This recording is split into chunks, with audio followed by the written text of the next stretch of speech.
Thanks so much, Brittany. In the news tonight, Christmas is a time for many folks to spend with loved ones, but one West Virginia family is still missing a little girl this holiday season. Today marks exactly 3 months since 3-year-old Aaliyah Lunsford went missing from her Lewis County home. Along with our sister stations across the state, we've received Christmas cards for Aaliyah, some from as far away as Vermont. Now, we'll deliver those cards to Aaliyah's extended family. Meanwhile, Lewis County residents held an indoor yard sale over the past 3 days to help pay for the materials for 2 large signs to put up on Interstate 79.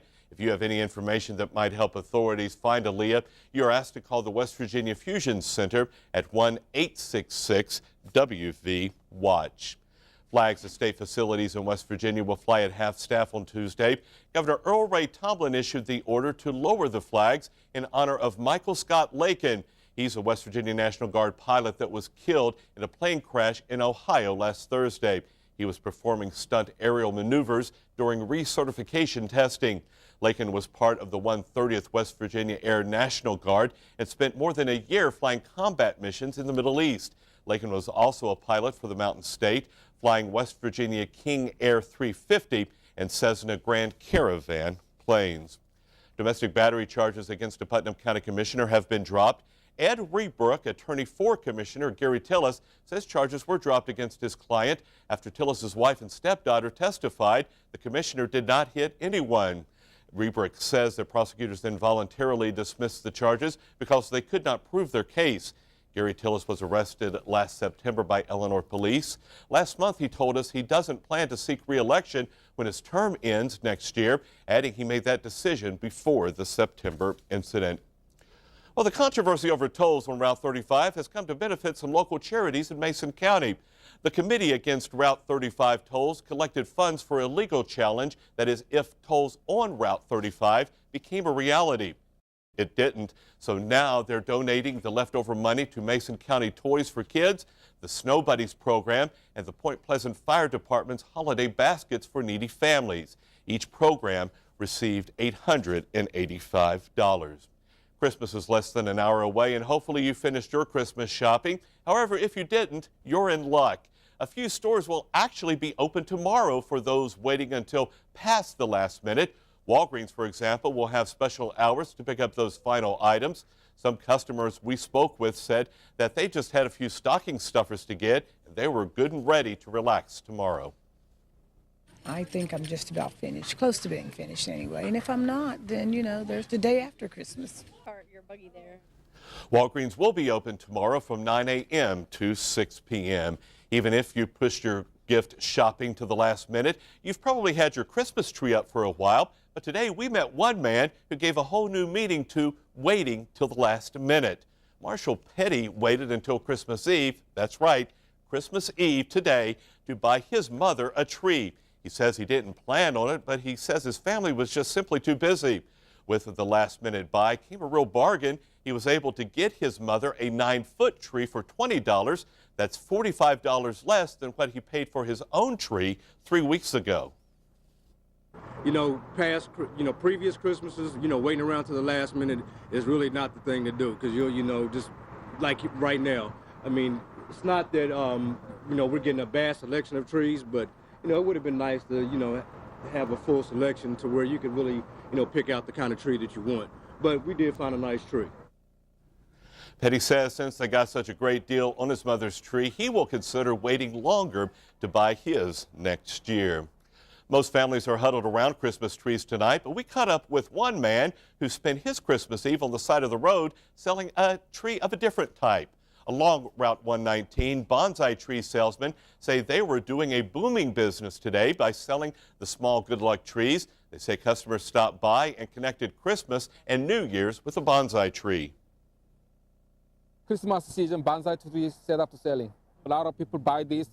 Families give you a Christmas present. Bonsai trees grow on mountains with very strong roots. They're thought to be good luck because they're the strongest limb on rock faces.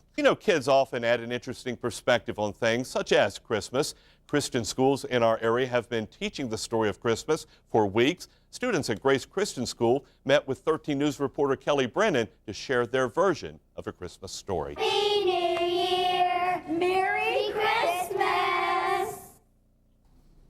Great job, kids, and good starting them out at the early age, teaching them about the Christmas story.